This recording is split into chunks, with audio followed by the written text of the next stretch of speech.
មានមិត្តតែខ្ញុំមានខ្លាចផ្ញើសំណេរទៅតាមសំណាពេលខ្ញុំហោះខ្ញុំហាខ្ញុំដើរពេលខ្ញុំលុយគេតែងសរសើរខ្ញុំអត់មានមិត្តតែខ្ញុំមានខ្លាចផ្ញើសំណេរទៅតាមសំណាពេលនេះពេលនោះពេលណាពេលណីក្មេងនេះក្មេងខ្ចីយូរទៅ18មកចតាអស្ចារដូចជាសេដ្ឋីការនៅក្មេងខ្ចីរៀនទៅភាសាបន្លៃក្មេងមួយនេះថាចេះក្អេងក្អាងមានសបកមានទឹកដូចជាអំពើសាងពីមុនបាយតូបតែលើបាយហាងគ្រាន់ជប់បរិយក៏គេហៅជាងកាងពីមុនអត់ពណ៌តែលើមានកលោគេស៊ូជាងអីខ្ញុំជាងឌីកោខ្ញុំជាងប៉ិតថាមិនមែនជាងចយខ្ញុំបងប្រុសថាមិនមែនបងថ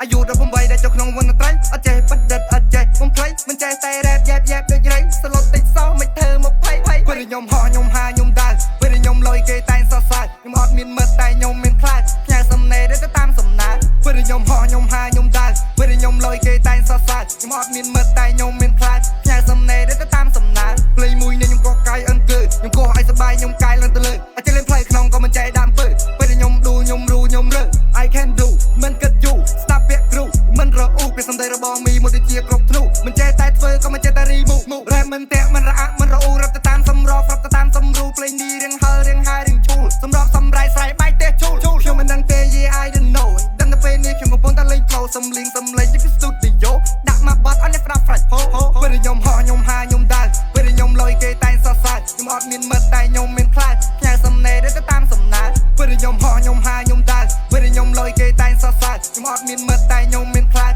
ផ្ញើសំណេរទៅតាមសំណាភ្លេងមួយនេះខ្ញុំក៏កាយអិនគឺខ្ញុំក៏ឲ្យសបាយខ្ញុំកាយឡើងទៅលើអត់ចេះលេងផ្លៃក្នុងក៏មិនចេះដើ